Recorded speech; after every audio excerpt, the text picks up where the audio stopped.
Hello friends, आपने इसके पहले वाली वीडियो देखी होगी क्लास 11th स्टूडेंट्स की, जिसमें बताया गया था अकाउंटेंसी का मीनिंग। ठीक है, तो उस वीडियो को मतलब उस चैप्टर को आगे कंटिन्यू किया जाएगा इस वीडियो में। तो इस वीडियो का एंड तक देखना, और इस वीडियो का आपको थंबनेल में दिखा होगा सेकेंड पार्ट कंटिन्यू। ओके, तो कंटिन्यू करेंगे इस चैप्टर को हम। ठीक है, पार्ट्स में डिवाइड करेंगे वीडियो को, ज़्यादा लंबी वीडियो खींचना नहीं है। ठीक है, आपको छोटे छोटे वीडियोस में बहुत ज़्यादा कुछ बता देना है। तो वीडियो को स्टार्ट करते हैं, सेकेंड पार्ट स्टार्ट करते हैं आज। ओके नाउ फ्रेंड्स, अब यहाँ पर आपको ब्रांचेस समझना ज़रूरी है, ब्रांचेस ऑफ अकाउंटिंग। ठीक है, जो जड़ें होती है, ब्रांच होती है, ब्रांच का मतलब आपने देखा होगा जड़ें। ठीक है, वो आपकी जड़ें मजबूत करना ज़रूरी है। ठीक है, तो ब्रांचेस ऑफ अकाउंटिंग को समझते पहले फाइनेंशियल अकाउंटिंग क्या होता है। Financial accounting, cost accounting, management accounting, तीन तरीके के अकाउंटिंग होते हैं। इसके अंदर तीन ब्रांचेज होती है। पहली ब्रांच कहती है फाइनेंशियल अकाउंटिंग। ठीक है, ये वाला फाइनेंशियल अकाउंटिंग का मतलब होता है फाइनेंशियल से रिलेटेड जितने भी हमारे फाइनेंशियल ट्रांजैक्शंस, फाइनेंशियल से जितने भी हमने जो टैक्सेस वगैरह पे करना होते हैं बिजनेस में, या एम्प्लॉयज़ वर्कर्स को पेमेंट करना होता है, मैनेजमेंट के लिए खर्चा करना पड़ता है, मशीन्स के लिए फाइनेंशियल लगाने पड़ते हैं, लैंड एंड बिल्डिंग खरीदनी पड़ती है बिजनेस के लिए, फाइनेंशियल जितना भी होता है वो सारी चीज़ें फाइनेंशियल अकाउंटिंग के अंदर आ जाती है। कॉस्ट अकाउंटिंग के अंदर कौन कौन सी चीज़ें आती है। कॉस्ट अकाउंटिंग के अंदर सिर्फ और सिर्फ वो चीज़ें जैसे कि मशीन को ऑपरेट करना, मशीन को रिपेयर करना। जैसे मशीन होती है प्रोडक्ट बनाने वाली मशीन्स। ठीक है, एग्ज़ाम्पल दूँ, जैसे कि मान लो एक बैग बनाने वाली मशीन है। ठीक है, तो वो मशीन जैसे आपको बार बार उसको रिपेयर करना पड़ेगा। ठीक है, उसके लिए कॉस्ट लगेगा, और वर्कर्स एम्प्लॉयज़ की सैलरी वगैरह देना पड़ती है, उसके लिए कॉस्ट देना पड़ता है, उनको पैसा वगैरह देना पड़ता है। तो ये कॉस्ट अकाउंटिंग के अंदर सारी चीज़ें आ जाती है। मैनेजमेंट अकाउंटिंग के अंदर कौन कौन सी चीज़ें आती है, थर्ड नंबर वाला ब्रांच। ठीक है, मैनेजमेंट के अंदर हर बिज़नेस जो भी होता है बिज़नेस, उसके अंदर एक मैनेजर होता है। ठीक है, तो मैनेजर को मैनेजमेंट का काम दे दिया जाता है। ठीक है, वो सारा एम्प्लॉयज़ से लेकर, मशीन से लेकर, सेलिंग से लेकर आपका प्रॉफिट वगैरह सब कुछ कौन संभालता है, मैनेजर। ठीक है, तो इसलिए नाम दे दिया गया है उसको मैनेजमेंट अकाउंटिंग। ठीक है, वो सारा मैनेज करके रखता है हर चीज़ को। ठीक है, एम्प्लॉयज़ की सैलरी, एम्प्लॉयज़ से क्या काम कराना है, वर्कर्स से क्या काम कराना है। ठीक है, तो वो सारा काम करता है मैनेजर, और मैनेजमेंट उसको नाम दे दिया गया है मैनेजमेंट अकाउंटिंग। अंडरस्टैंड, ये तीन ब्रांचेज होती है। ठीक है, now friends, next topic book keeping का है। ठीक है, तो बुक कीपिंग को समझने के लिए एक कहानी सुनाता हूँ आपको। ठीक है, बुक कीपिंग बिल्कुल क्लियर हो जाएगा आपको समझ में, कभी नहीं भूलोगे। एक बिज़नेस था। ठीक है, अब उस बिज़नेस के अंदर वो बिज़नेस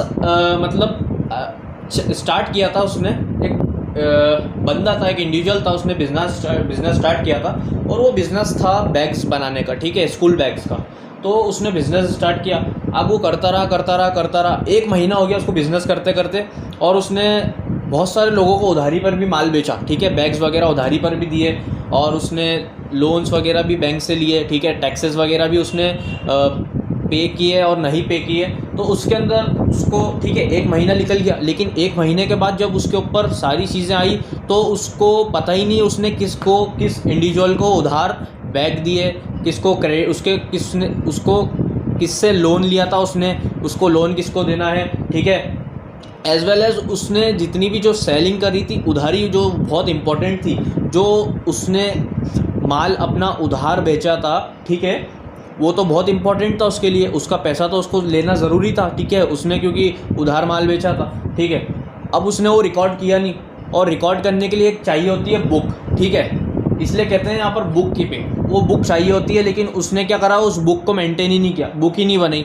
तो उससे क्या हुआ, उसका बहुत बड़ा नुकसान हो गया। क्या हुआ, उसको यही पता ही नहीं उसने किस किस को उधारी पर अपना बैग्स वगैरह दिए थे। ठीक है, इसलिए बिज़नेस के अंदर बुक का होना बहुत ज़रूरी होता है। ठीक है, बुक कीपिंग का मतलब ये होता है कि बुक को कीप का मतलब रखना, बुक को बिज़नेस के अंदर रखना बहुत कंपलसरी होता है, क्योंकि उसके अंदर हम सारे रिकॉर्ड्स लिख लेते हैं, किस बंदे को, किस इंडिविजुअल को हमने उधार प्रोडक्ट सेल किया है। ठीक है, बेचा है उसको प्रोडक्ट। ठीक है, जो भी प्रोडक्ट हमने बेचा है, जिस बंदे को बेचा है उसका नाम, उसका मोबाइल नंबर, उसकी सारी डिटेल हम उस रिकॉर्ड के अंदर, बुक के अंदर लिख लेते हैं, जिसकी वजह से, और उससे पूछ भी लेते हैं कि किस डेट को आप पेमेंट करोगे, तो डेट भी लिख लेते हैं उसके, और जिस दिन वो उधारी करके गया था उस दिन की भी हम डेट लिख लेते हैं। ठीक है, जिसकी वजह से हमें पता चल जाता है कि ये बंदा है और इससे हमें पेमेंट लेना है, तो उसका अगर वो उससे हमने कांटेक्ट करने का नंबर भी ले रखा है तो फ़ोन कॉल कर सकते हैं और उसको बुला सकते हैं, ठीक है, कि भैया आपने हमारा माल उधारी पे ख़रीदा था और आपको पेमेंट करना ज़रूरी है, ठीक है।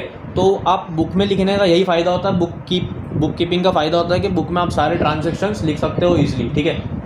बुक कीपिंग का ये मतलब होता है, ठीक है। बुक के अंदर सारी जो होती है, मतलब एक बुक तरीके होती है, ठीक है, उसके अंदर सारे रिकॉर्ड्स वगैरह लिखे होते हैं, कैश से रिलेटेड, आपने उधारी ली है किसी से, लोन वगैरह लिया है, आपको टैक्सेस वगैरह जो पे करना, वो सारी चीज़ें इसके अंदर आ जाती हैं बुक कीपिंग के अंदर। बहुत सिंपल वे में मैंने आपको कहानी के उससे समझाया है, ठीक है। तो उम्मीद करता हूँ आपको बुक कीपिंग अच्छे से समझ आया होगा।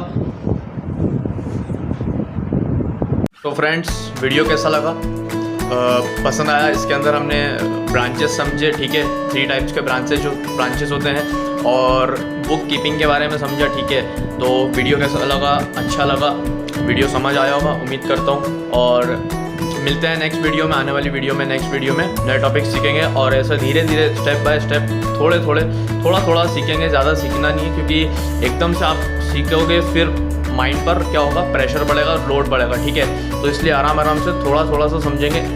छोटी वीडियोस में आपको बहुत ज़्यादा ही समझा दूँगा। तो मिलते हैं नेक्स्ट वीडियो में।